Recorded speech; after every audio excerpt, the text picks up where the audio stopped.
Well, how was your day?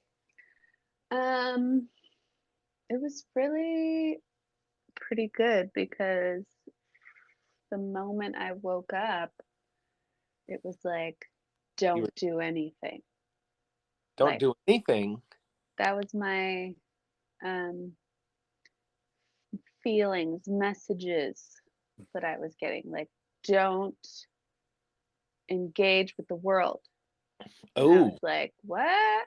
I, I mm, I'm supposed to do work today. mm. And I ignored it and I did work and it was fine. So so far so good.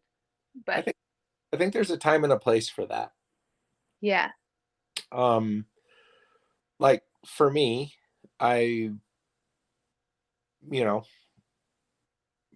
I work. Well, I get up at 4, and then I usually get home at 5, sometimes earlier, and then you know there's there's stuff to do when I get home. But the point is that I get up and go to work.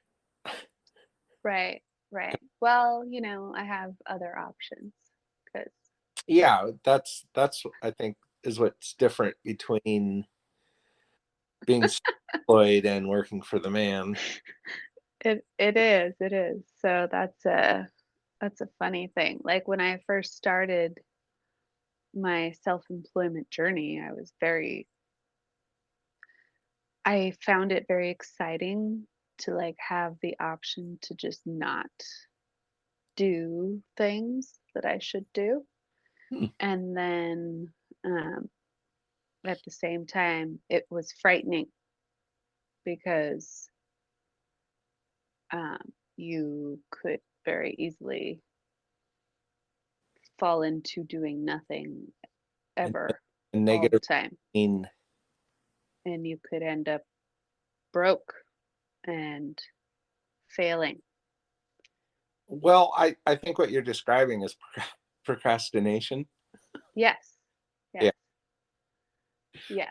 I don't really get to because of my job, but like I have Thursday and Friday off, and I took those days off and I call them me days, and they're days That's where I good. don't do anything but cook and have wine and watch movies or just do whatever the hell I want. And Ashley and I have kind of, because she gets them too, but it's spontaneous for her. I got to be careful because I can't just call in. I have to like these things. But Okay, I missed that because James was calling me. oh, So you have those 2 days, and you and Ashley were talking about that's well, where. yeah. Well, they're me days. That's I schedule them in advance. We Uh, have our vacations we take together because we spend a lot of time together. It's like we both go to our respective jobs and then we come home, and it's just like lately it's just been the same freaking routine is. And I'm mm, not saying this in a negative way, but I am. yeah, I mean, it gets old, right? Cooking, cleaning, and it's just the two of us. We don't, we're empty nesters, and the girls are off doing their things. They're not calling me, which means they don't need me, which, Also feels weird. yeah, because I'm used to Kalika, because I always answer the phone for them. I mean, and it pisses Ashley off because we'll be right in the middle of a really good crime documentary or something. The phone rings, and I look at her, and I just pick up, and she just sighs. But I said, no, that's as long as I'm alive, that's my job, is to pick up when they call. And sometimes it's frustrating because like Kaylee, because she'll just want to talk for an hour and a half, or Uh-huh. which is fine. It's still good stuff, but the routine of everything, and then just to have a me day, but I have to. Okay, hold on. On your me days, which I applaud you for scheduling. That's Yeah, wonderful. and Yeah. super important. Most people don't do that, and that's absolutely necessary for Yeah. our sanity. But do you pick up the phone on those days? Oh, if the girls call? Yeah. Oh, absolutely. Oh, Yeah, I pick it up on vacation. okay. There's rarely a time I won't pick the phone up. Well, does that feel nourishing to you on those days? It makes me feel like I'm there for them, so it gives me purpose. But does it make you feel relaxed Oh god. and Oh god, no. is there resentment sometimes Hmm. on your me time when you gotta do that? Yeah, but it's rare they do, but and the nice thing is Kalika will only call. Well, it used to be she only called for emergencies, right? Otherwise, we Okay. might call her or text because my job, if she calls me at work, I can't always pick up Yeah, because I can't be on the phone and do my job. right. But um, yeah, that's kind of gotten a little laxed, I suppose, at home. So, but no, my anxiety will. There was a time she called. We were on vacation in San Diego, and Kalika called. She had some issue, and it made me so anxious that I had to go in the bathroom. I had diarrhea. It was just. She finally said, "You know what? Your dad's in the bathroom. He's having stomach issues. Is there any way we can do this tomorrow? Or when we get, Yeah. is there anything I can do?" And that was rare. That was like a one-time thing. But Mm.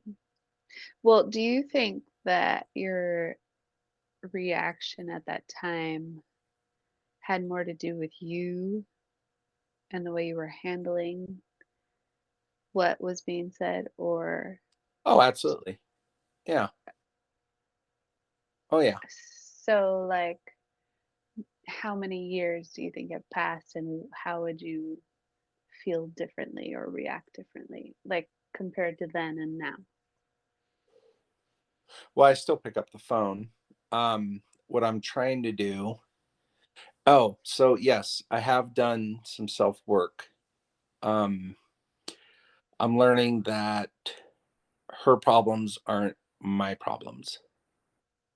Her problems are her problems. I can facilitate either a solution or some sort of help, but in the end it's, you know, they're her problems.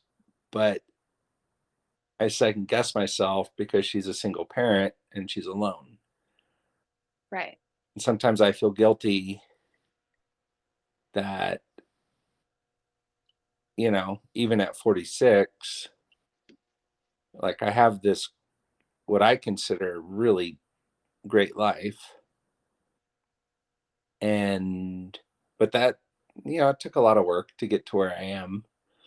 But if she calls with an issue, I would feel guilty not helping because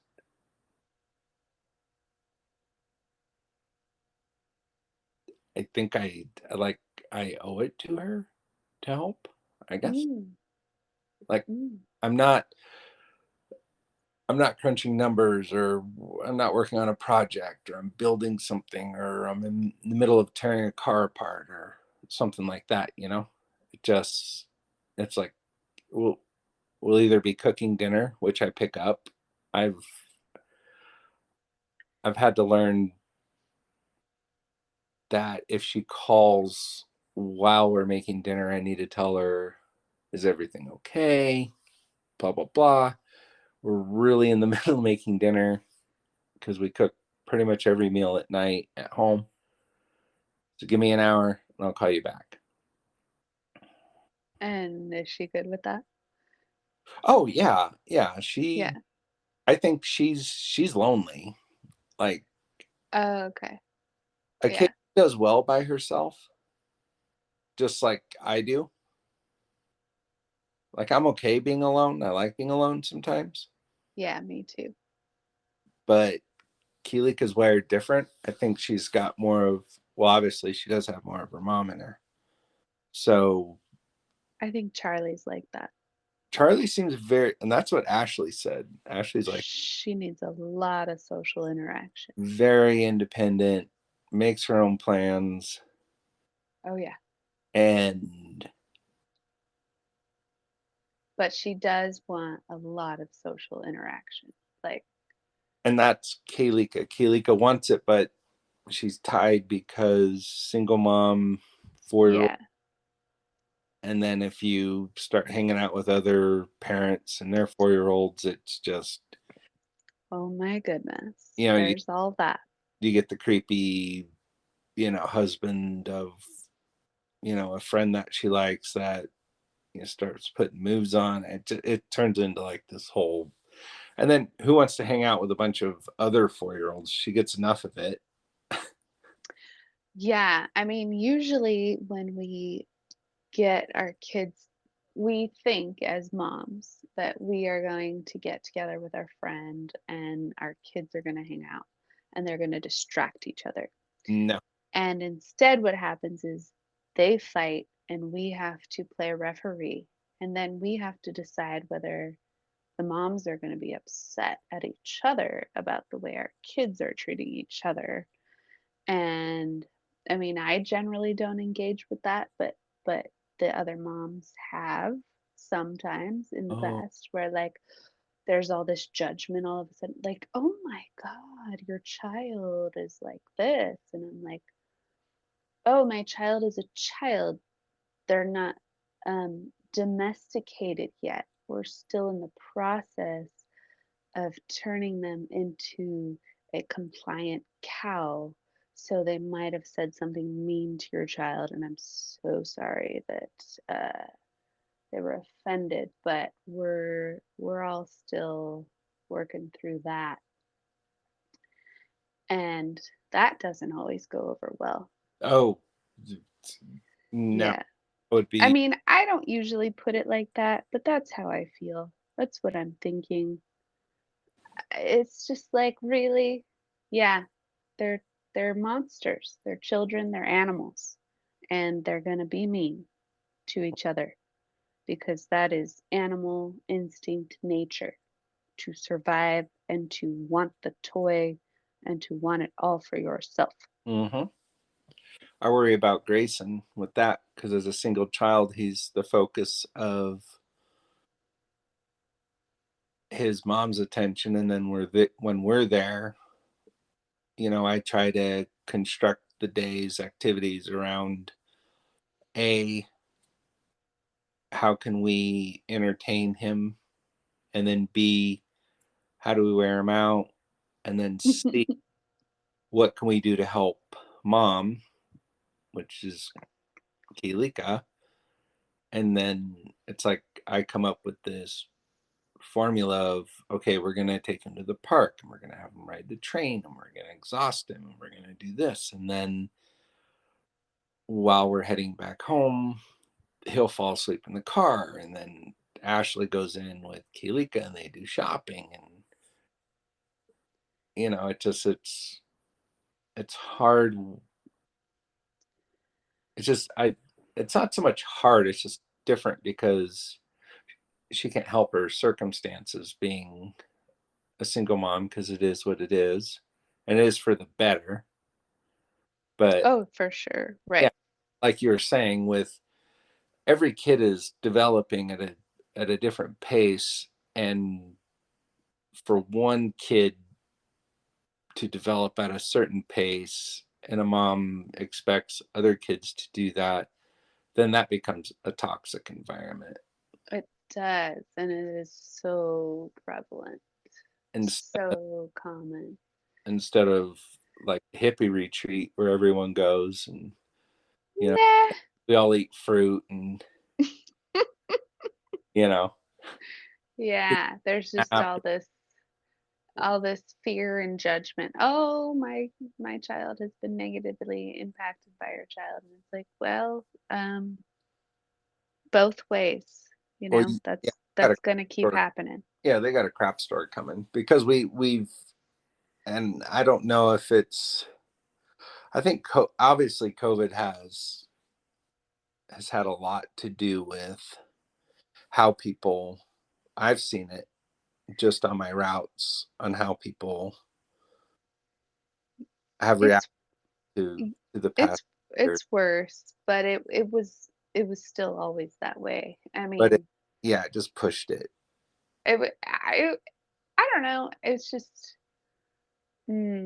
I almost said different areas, different perceptions, but not so. Actually,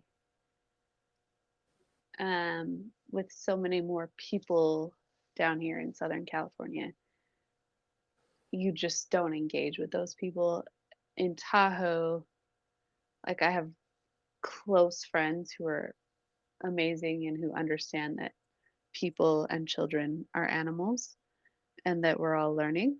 And then we have the ones that are like virtue signaling and Mm. who Altruism. are like, oh my God, we all need to be so loving and kind and we can't judge. And it's like, right, that's the goal, but you've never been in a situation where you needed to judge somebody for your own safety. So you can't understand how a person who has been in that situation put up some protection measures for their body and their soul. Um, and now you're like, oh, judging them for that. And you've never been through anything actually very scary. So those are the people I have a challenge with, uh, who really preach inclusivity and love and equality, and then they're judging the people who have the fear and the need to put up boundaries. And it's like everybody's got a different degree of those needs. And if you're going to preach inclusivity, you should be the last person to be judging everybody. Right. So that one really throws me for a loop. It's so easy to judge, right? I mean, Oh, sure. We've been judging since, oh, look that's our, yeah, look at the, I mean, not to go into scripture, but just history, if you think there's any history in the Bible, but look how jealous and judgmental um Cain was on Abel. exactly. The first, They yeah, they they were the closest to perfection as you could get. I mean, I'm talking like 99, 98.1% perfection. Like he took his sister as a bride and made a bunch of kids and they all came out kind of okay. That's how close to like perfection they were. And then, but I mean, that deep seated judgment or envy, or you could even say just toxicity. He, yeah, he saw Abel as a toxic person only because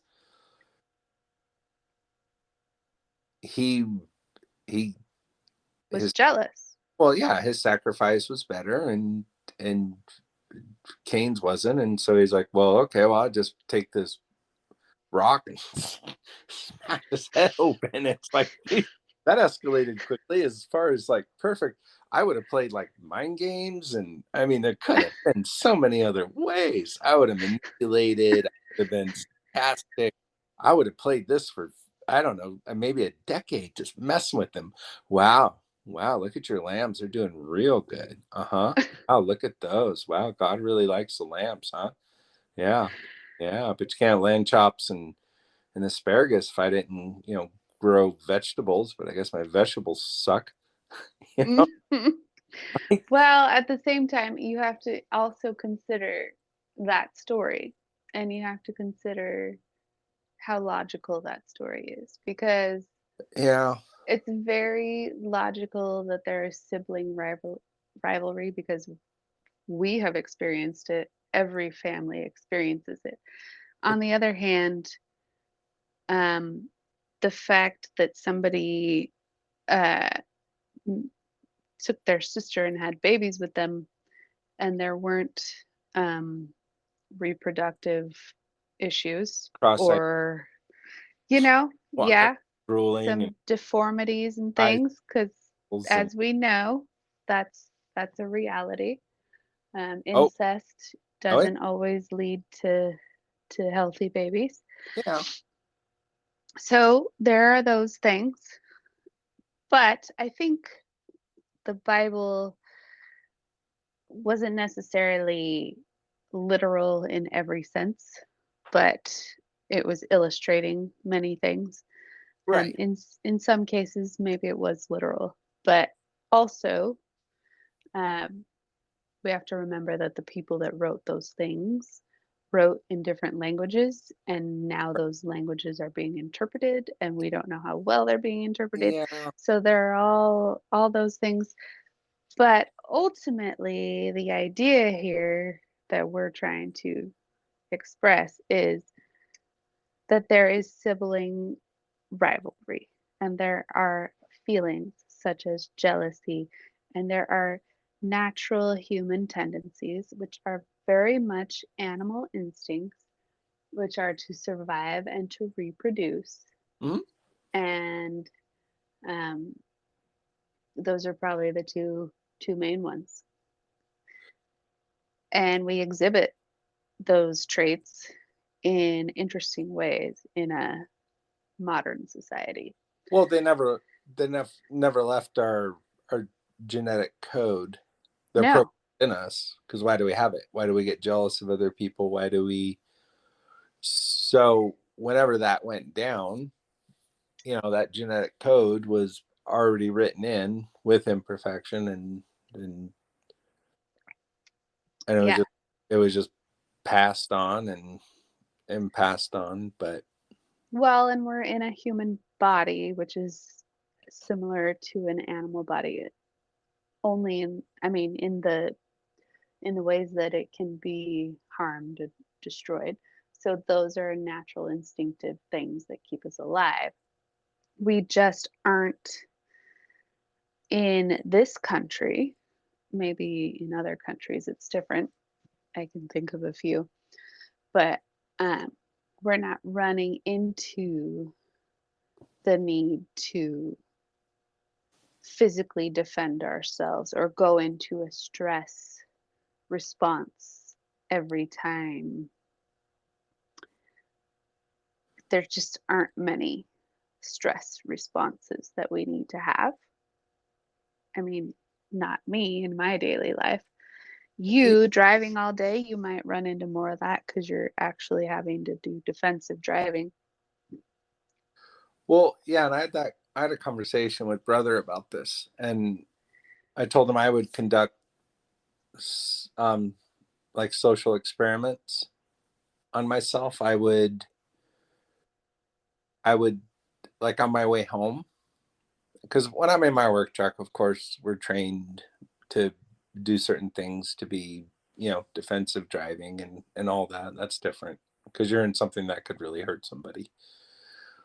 But I started doing things on my own, like on the way home, I would get behind a car who's doing 60 and everybody else is passing me 70, 80. And I wanted to observe. It was like a social studies experiment. And it kind of blew his mind. But I said, I would literally stay behind a car doing 60. They drop to 55 even. I'd still stay behind that car, keeping 3 car length distance because I just wanted to see how long it took for me to engage with the masses of trying to rush. And where are we rushing to? We're rushing to a stoplight that will 89% be red out. And I've seen it over and over again. And I've literally watched a dozen cars cut each other off and all this and road rage. And what happens is we pull up to the light and I pass every person who was either engaged in road rage or was cutting each other off or cut me off. And I just passed them really slow. And it wasn't just once, it was over and over again. And so it was just, it was a way for me to separate myself from the toxicity of humanity for a little bit. Like, Yeah.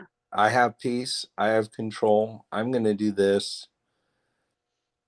I'm not agitated, I'm not part of the toxic mass, and I'm just going to chill.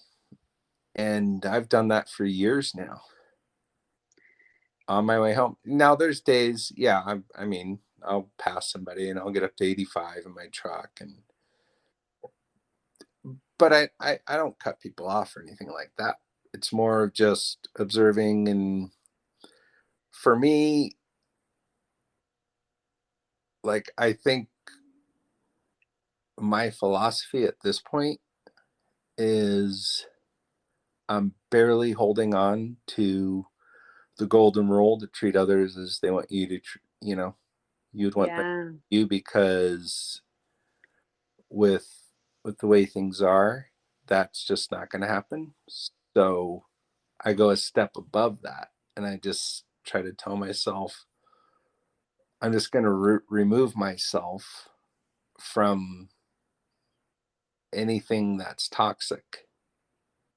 And it's a lot of work. It's hard. It can be in conversations, it can be in, and it's not foolproof. I'll unleash it, guys, in the morning, because you're talking about grown men in their 50s just whining and crying, and I call them out. And I'm like, wow, you're a 50-year-old man, and I just feel like you need your diaper changed. It's kind of embarrassing. Because, dude, you're literally 50. And you're whining, crying like a toddler in a playground because somebody's taking your popsicle or your, Yeah. and there's nothing you can do about it. So it's just, but I just try not to engage and separate. And that has brought me a lot of peace. Oh, it does. It does. Yeah. So that's kind of like um that's the same it's the same concept as meditation for me, where Oh, yeah. I'm Oh, yeah. just observing, Yeah. connecting to my body, connecting to my breath, Mm-hmm. feeling sitting in my body and understanding that nothing is actually happening to me right now.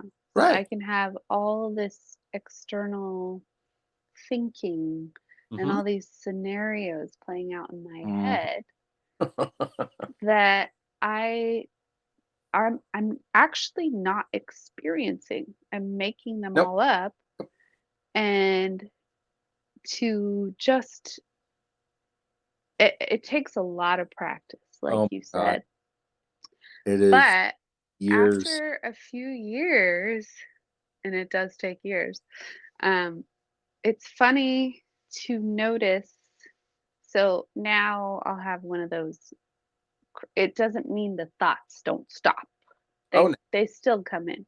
Oh, even hard. The triggers still happen, but it's funny how quickly I can pick up on, like, oh, oh, did I oh, did you see that?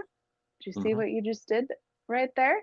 Did you see Mm-hmm. that negative thought about that person or that thing or about myself or whatever? Do we need that? No, no, that's not real. That's just a thought, and let it pass. Whereas most of my life was consumed by by, first of all, making the thought up, having the thought, and then fully engaging my body and all of my thoughts in a reaction to that thought. And I cannot tell you how much more peace I have now that I realize, oh, oh, no, that's that's fun. That's fun to see. Bye bye. Go ahead, pass through. Last night, we did zucchini because Ashley loves the fact that you sauteed zucchini, and that Oh, just, anyways, we've had it twice, and she does a really good job. She cuts it, sautés it. She's like, I just love the way Nana did the zucchini. It was so simple and so beautiful. I'm gonna do. I'm like, okay. And I said, well, oh. might as well get chopped almonds. And she's like, oh yeah. I was like, uh-huh. So, anyways, we got some salmon at grocery outlet, and it's like lobster, crab stuffed salmon, and anyways, it's in this concealed container, and so I cut the salmon out, blah blah blah. I put it on the pan, get ready to heat up, and we're passing each other, and accidentally I either go to hug or whatever, but the edge of the container scrapes her arm, right? Mm-hmm. And it leaves a mark. And she goes, ow. And I'm like, well, your pain's my pain. So I take that container and I drag it across my chest. And Ashley flips. Why do you do that? I just cringe when you do that. Oh my God, you broke your skin. And I'm like, whoa, whoa, whoa. No, I was just doing it because I did it to you. I want to, I want you to know, like, it was an accident. Of course I know it was an accident. Why the hell did you drag it across your chest? You're bleeding. I'm like, no, it doesn't even hurt. And it didn't even hurt. But the reactionary mind was, I caused you pain. And so it's Interesting. as much in control as we think we try to be, Right. we're still kind of not, because I just took that container and I knew the edge was sharp, hardened plastic. I just went, right. Yeah, and it happened probably faster than you could think Oh, about it. yeah. I still got the mark. It's no harm, no foul. But Ashley just looked at me like, you freak. I'm like, well, once a masochist, always a masochist. What are you going to do? At least I'm not putting myself in the garage. Ah, that Oh, is so dark, down true. dark. I said, no, I haven't done that in a long time. But it was just, it's funny because you work so hard to try to either get rid of toxicity or be in control of your emotions. And then, but I didn't do it out of anger. I just did it because it was like, oh, I scratched. I think I wanted to feel what it felt like. I don't. Maybe. It was I spontaneous, mean, and it was just. And she's like, "That makes my whole body cringe. I hate that." And well, and that's kind of the like the controlling. You get to a phase where you are trying to control your emotions and all this stuff. And then the next phase is, well, I'm going to accept these things are going to happen, and I'm going to understand that I need to this that's I think that's where I'm at right now. I just need to understand that I cannot control that, yep, and the emotions are going to happen, and denial. I still don't need to engage with them and let them define my day or my personality. Right. I just watch them without judgment, which is so funny and challenging. It's also fun. It gets to a point where it's fun, where you're like, oh, I just did that. And then I don't know, it becomes a lot more comical when you realize that you don't have to be consumed by it, and it can happen, and it doesn't have to mean anything.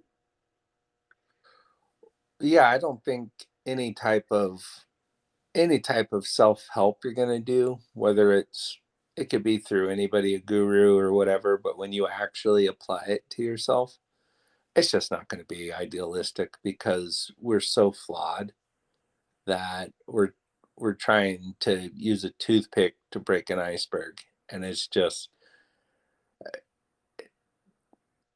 Oh, I see it differently. I don't see it as flawed. I see it as exactly what we're supposed to be, where we're supposed to be right now. so it's And an ice pick to the iceberg instead of a. I just see it as we're clay and we're learning and being molded, and we don't need to. I mean, I've done a lot of intense work. I like that. So, so for me, it's we're absolutely beautiful exactly where we are. I mean, if we're harming people intentionally, we probably don't need to take that view. Yeah, a little psychopathic, a little But socio. I think most people are not doing that. So, um, no, I think ultimately we're absolutely beautiful exactly the way we are. I mean, when you look at a picture of a person versus when you are in person with a person, the image is so different, you know? Like if you if you are judging yourself on a moment, on a reaction, on one scenario, if you're over evaluating what you've done or said in a moment, it's like looking at a snapshot of yourself, which is not the whole picture. It's not an animated. You can take a picture that has a really bad angle and you can look terrible in it.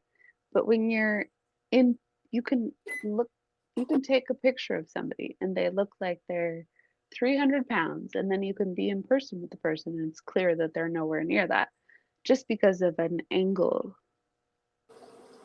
So I don't think when we're looking at ourselves, we should be taking those one things.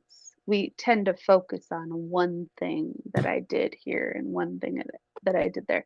And it's always a different thing and it can move and shift, but we're not looking at ourselves as a whole. And the whole person has learned and changed and done exponentially better over time than they did at the beginning of their life. At, when you're talking about a normal person who's not Like like a not a serial killer or something, but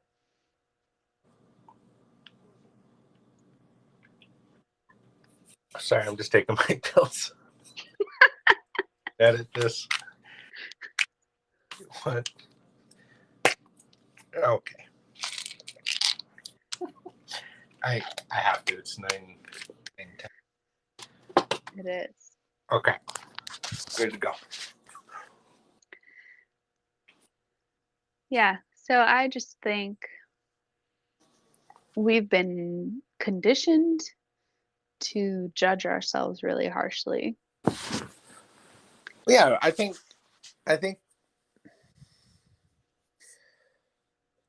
if before like COVID, because I've noticed a change, not a slight change, but I think just the past 2 years with everything being told what we, have to wear masks and we have to do this, we have to do that, and working from home. And I think it's made a lot of people more self absorbed, um, maybe even borderline narcissistic. Um, just in general, not saying people who work from home are like that, but just, I don't know, general population. It's if, because a lot of people just, whether they were scared or whatever to go out and mingle, but there's been a social change. I've seen it on my routes, like, Okay. and just on how people have transformed, and maybe not to a huge degree, but I guess I see what you're saying. Like, I don't get out much because, I work in my house. oh yeah. Well, I there was a period where, and it was mostly the elderly, and it was fascinating to me, the behavior that I've never seen before. But during COVID, I would pull up to the house and I'd literally be dumping the toter. And I swear to God, some elderly person, meaning like 70 or older, would come running out with the smallest little bag of trash. And I would dump the toter and they're like, can you take this? And I'm like, sure. And they put it in and I dump it and they're like, I tell them, I'm going to be back next week. Garbage all Oh, picked up. I will be here. I don't know. You never know. I went, oh my God. And then for a while, I was coming home and telling Ashley, like, geez, n- now they're waiting for me to pull up to the house. And then they're telling me to stop. Like, hold mm, on. As I grab the toter with my claw, right? yeah. They have this tiniest little bag. I have to put this in there. And I'm like, okay. And they put it in and I dump it. And they're like, thank you. I said, what are you going to do when you have to put another little bag in it? And I'm like, here. And they just stared at me. And I realized, okay, we're not going to say that again because I had to Well, get were frustrations out. they just waiting for a person to be around to talk Either to? that or they were just, I don't, Because, a lot of the times I felt like they wanted to control when I dumped the toter. That's how I felt. Like they want to oh, say, no, no, I'm oh, yes. not Okay, I see the what you're toter. And I saying. dumped the toter.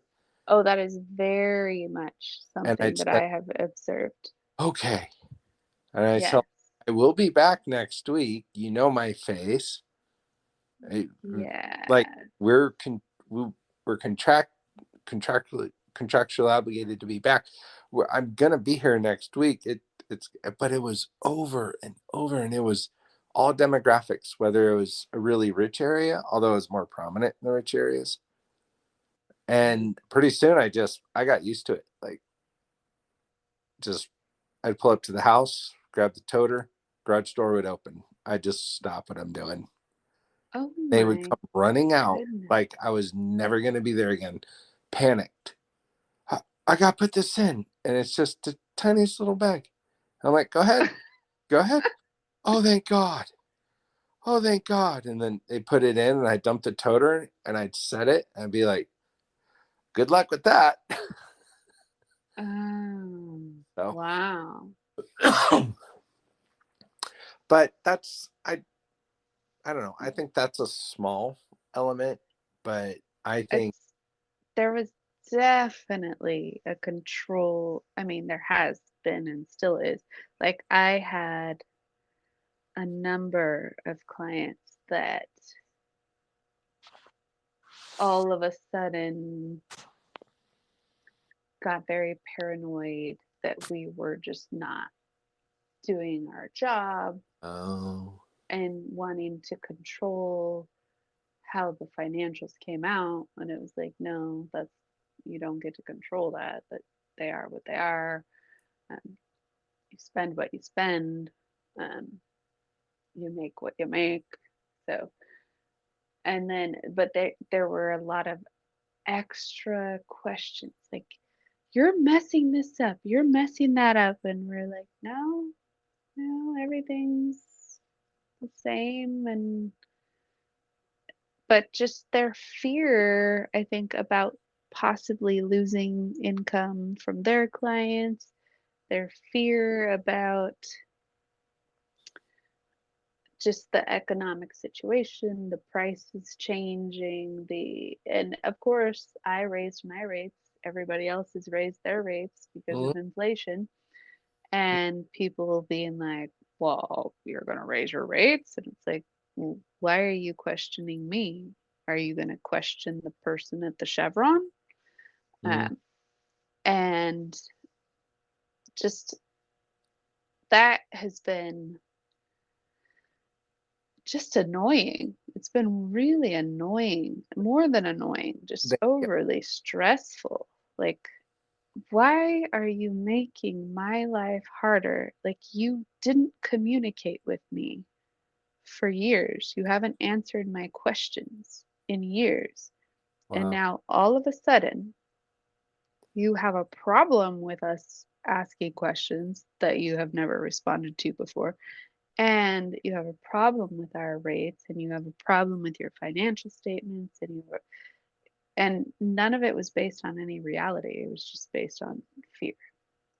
Just just like the same thing happens with investments, uh, Oh like yeah. their investment portfolios. They do that to their financial advisors and Hmm. their stockbrokers, and they watch the news, they hear some doom and gloom, and Hmm. then they're like, oh my God, things have changed and I need to have a reaction. And it's just like, or you could just not watch the news and you wouldn't have to have a reaction, actually. You could just stay the course. You've already picked what you know is logical and makes sense, and it still does. I mean, if an industry has changed so drastically that you need to change your investments, by all means, make a conscious, well researched decision. But the rest of this stuff, stop watching the freaking news and having an emotional reaction. The emotional reaction has been planned for you, Hmm. and you don't need to engage with it. That's Yeah, a choice. I watched my. Well, I didn't watch it. I checked it in my 401k. I think I checked it in December of last year, and I think it was like at 115,000. And I'm like, yes, because I've only been at Waste Management 9 years. I think that's pretty good for 9 years. Yeah. I chose my investments, all that, and then I watched it drop to 90. So, lost 25 grand. I went, okay, I'm not looking at that again. Yeah. And then I just happened to mention something to Ashley about her IRA that we set up. Started with $300, and I think hers is up to like 8 or 9 grand, something like that. It's nothing big, but it's something. Yeah. And it dropped. And then I started watching the S&P more and more because we buy hers with through ETFs because it's easier, more convenient, less fees. Yeah. Um, and then I'd watch it dip to a low, and then I'd set a reminder, and I said, "Babe, you have to buy a share." And she goes, "But it's so low." I said, "Buy a share now, please." Yeah. You buy it when it's low. And then we've kept buying, and I'm still putting in 11% of my check, but it's how just the market always goes. It It goes down and it goes back up. And exactly. And well, similar with my friend, she checked her 401k, and then next day the news said it's dropped, and so she checked it that day, and of course it had well, dropped. And I was mhm, like, why would you do that? no, Do not look at it that day. Why would you do that? The news already said that. So just stay out of it. mhm, But also remember, if the whole financial system is falling apart and everything that you've put into it is lost, it doesn't matter if you have money in the bank or money there. Our if that all happens, our currency will have no value at all. Yep. So whether you have cash or anything else won't matter, and that would take a seriously catastrophic thing, Yeah. which, who knows? It can happen. We've got all the things going on, but all of the things have always been going on to an extent.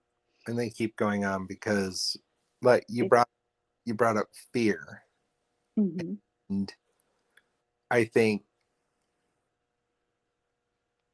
that the media working with, and not to bring politics into it, but like if the left needs to stay where they are, then they need, because the media is very left leaning. yes, So it's all fear propaganda until it isn't. Like every term has its time, and terms end, and things change, and they get. I mean, look at 2008, 2009. People lost half their 401ks because those 401ks were vested in unsecured mortgage backing, right, and all that. And so people just, I know personally people who lost, they had 450,000, they checked it and they had 200. That's $250,000 like overnight. That is catastrophic. totally, totally.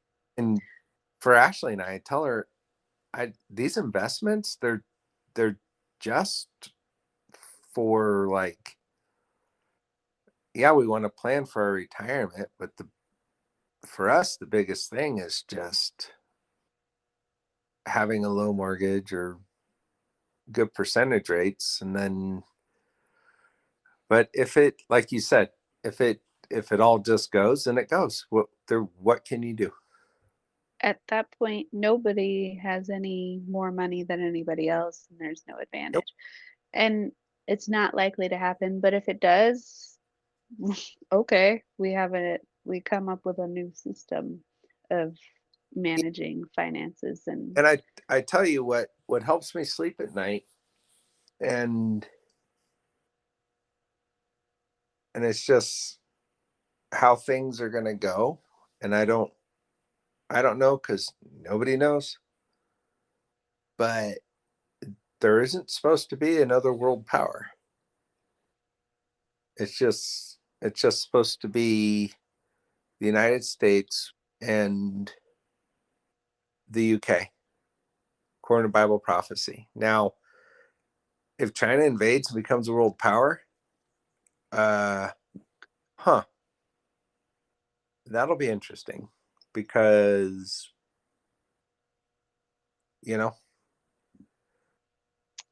put some things well, into perspective. But for me, what helps me, just like you said, I think they string us along. They use fear tactics, and I think they use it for political gain as long as they can, and they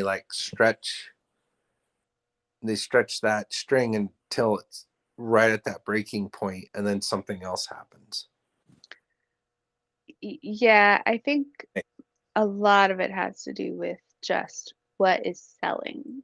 So if everybody is consuming stories about the Russia-Ukraine war, they're going to keep reporting on that. Oh If no. everybody is consuming stories about COVID, they're going to keep Who reporting on that. cares?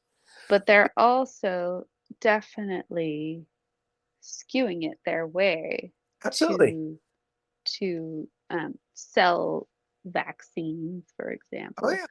Yeah. and to sell whatever product Hmm. is most profitable for them.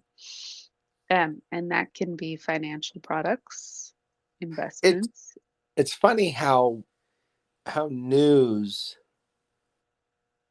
can be so prominent in one specific genre, whether it's um everyone's against the Democrats, or everyone, generally it's politically motivated. But what they can do is swing it to where, like today, there was absolutely no news except for the midterms, and there was like a school shooting in Seattle. Nothing was brought up on that. wasn't Interesting. wasn't reported. It's just I think we're fed what we're supposed to be fed Hmm. to either agitate or to distract. Well, it's meant to mold our purchasing behavior overall, Hmm. and We and are then this week. Or I'm going tomorrow. Actually, I'll be to where? in Costco. Yes, so it's No ads. to I don't know if for you need. sure to mold our purchasing behavior, also our voting behavior. But our voting behavior is largely motivated by our purchasing behavior. Hmm. So if you think about the way humans survive, we survive on what we consume, and that is clean water, clean air, clean food. And anybody who tells us that they're going to provide that, our brain is just wired to believe that, depending on, how the message is presented. Well, as long as you're So, in India, we are going to give you clean water. We don't need you fatties. No, I don't think so. I don't think that's going to happen. Oh, yes, we're going to bottle it. It's going to be clear. I don't think it's going to be clear. I think it's going to be really brown. I think there's going to be feces and tampon applicators in it. No, no, no. I tell you what, 30% may have that in it, maybe 50. Clean water coming. It's like, well, I we mean, just, the funny thing about India is that they have kind of a lot of better culture than we do as far as oh, everybody has a better culture. Geez, their Mexico. their quality of life. Like Yeah. they just, because my employees live in India and they Oh, are much happier people than we are. Like I have learned so much from them, just learning to slow down, stop rushing everybody, stop being so intense and forceful, hmm. um, learning to take time and appreciate life, have an actual life outside of work. Like just their example to me has taught me that, in addition to, so I'm doing all this spirituality research and all this meditation, etc. But by working with them and communicating with them, they're like a living, breathing example of what all that stuff means. And their value is of their life and of their family and of their connections and of their joy, not their possessions and how much money they make and how stressed they are. Like, I think one of the major lessons I've learned from them is that my stress level is not impressive to them. They are not impressed by how stressed I am. They, so from that, I just learned, like, that sends me so many messages about the way I value my existence. Like, why would I think that being stressed is valuable to anyone? But in America, our culture does teach us that being stressed and overworking makes you a more productive member of society and makes you worthy. It doesn't. It's a lie. And so it's really something that that's one of the reasons I've always wanted to travel all over the world. I didn't know that was one of the reasons. Now Yeah. I know that. But this nonsense that we've been fed, that we are unworthy of life unless we're stressed out and overproductive, it's a lie. Yeah. And we don't need to believe it.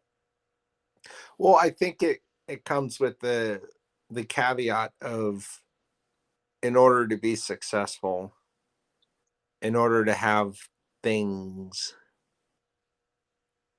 these material possessions, that you need to push yourself, to limits more than either you can handle, or that you're comfortable with handling, or that just stress you out. And that's painting with a broad brush, because I know you have more stress than I do, but it's not like I don't have any stress. I don't know. I have a lot less stress now because I realized I don't have to have that. Yeah. I'm, my success is not dependent on me being stressed. I used to actually unconsciously believe that. You didn't, yeah, when we visited, you didn't seem stressed. And I was trying to like pick up on that, if you were, like, as far as what we could do, or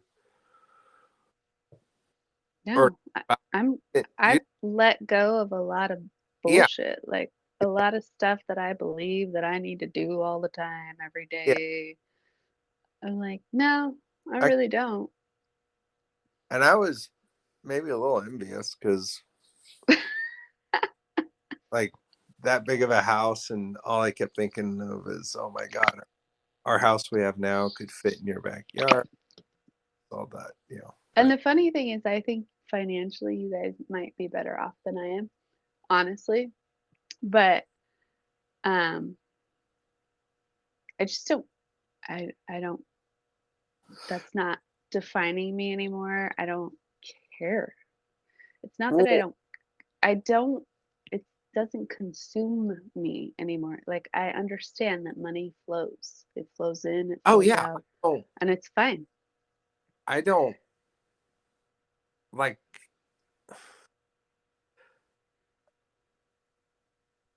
even after we bought my truck, it was, I think, 4 months later, and Ashley went through the numbers and the numbers and the numbers, and all that. And I think I told this to you, and I had a panic attack on the way to work. Like, I was just started freaking out, and like, I had to Marco Polo her and say, told her, had a panic attack and all that, and blah blah blah, and she just set things straight. But we don't need, I think there's different types of people who need things, you know, and Hmm. I don't really care. I want to be able to go and buy groceries, and then, just get through the week and get through the next week. and, Yeah, but I mean, I want to travel. I love to go on and trips, that's probably nice really good. trips. It's something that is necessary for me to stay sane, and I do it. And even if the numbers don't add up, I do it anyway, and it still seems to be fine. I mean, I don't sit there and like do the math and be like, can I do this? I say to myself, Oh. this is what I need, and I'm doing it. Yeah, that's different. And so it's going to work. And it does. Yeah. And it is different. I know that that's different, but I don't like consciously go out and be like, this is how I'm going to make this happen. I'm just like, I'm doing this. This is what I need. If I'm going to keep going every day, this is how I'm going to do it. And I need peace and I need happiness and I need fulfillment. And however that works out, I pray, I meditate, and it just freaking falls together. I I think mean, I can't say that that's how it should be for all, like, Oh, it's not.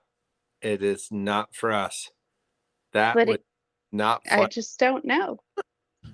But And Kevin hates it. It's not his thing. He doesn't like it. But I just don't involve him in it. He's just not a factor that I consider. if it's if it's if it's therapeutic for you and it helps you and it gives you a break, I think that's just necessary. Yeah. Like Ashley and I, when we went up to Oregon 2 months ago, um I don't know if I showed you the videos of the I place, don't think so. but it was literally on the ocean, and it's this little private tiny resort. It's not even a resort. It's basically has 4 cottages. You might And, have. That sounds. and you're 10 to 15 miles from any source of food. There's no Grubhub. There's no nothing. And it comes with the full kitchen. And it's the first vacation we took where like we had to bring our food and cook it and grill and like but I was okay with that once we got like the menus down and all that. And Yeah, but you love cooking. Like, if that's all you have to do is like a creative expression of cooking something that is delicious in exactly the way you want it, that is therapeutic to me. yeah,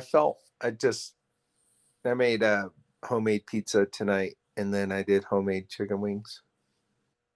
All Oh, before Ashley got home, I had it all prepped and just. But it's therapy. Once I start doing it, I because it's fun to experiment with flavors and oh yeah, and I did. It was. She's like, "This is the best pizza you ever made."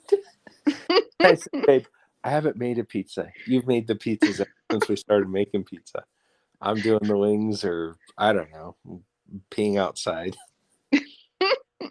Like it's yeah." yeah. So that's just like, I don't know. That's awesome. Yeah, but at the same point, it was very stressful. Like I almost didn't want to go on it a week before or 2 weeks before, Mm. because I'm thinking, oh, we got to buy an hibachi, and then Oh, I got to oh figure yeah. out all Yeah, I I see. gotta marinate meat. Then we got to come up with sides, and then Because there's no store nope, right around there. and then Yeah, that's breakfast. a lot of planning, Can't and do I'm bagels. not into that. Yeah, so it's just oh oh Yeah, I could see that. yeah. So I probably got 5 minutes. Oh yeah, My yeah. phone's literally gonna die. Okay. Oh. But the fact that I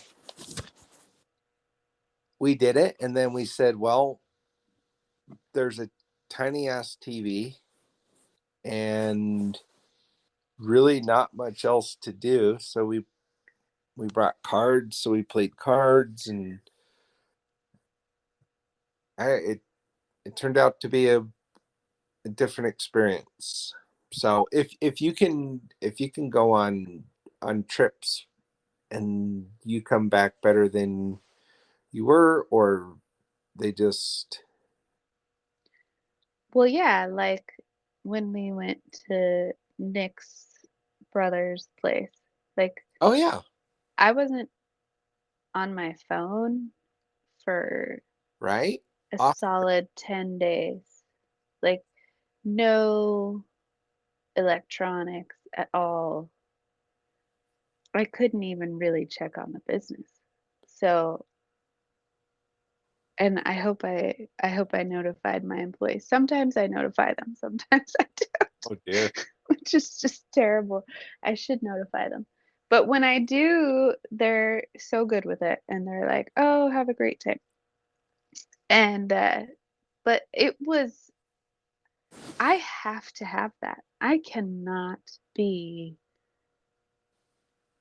attached to a computer every day anymore. I used to be able to do that. I used to be on a computer all day, probably 6 days a week, solid 8 to 10 hours a day. And I just can't anymore.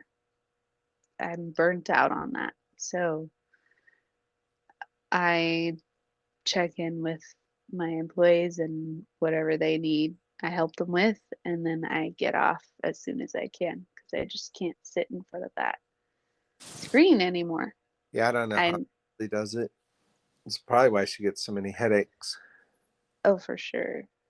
Well, yeah, and if you didn't grow up with it, you do get Oh, she. uh, headaches because of your eyes and how close you are to it and the brightness.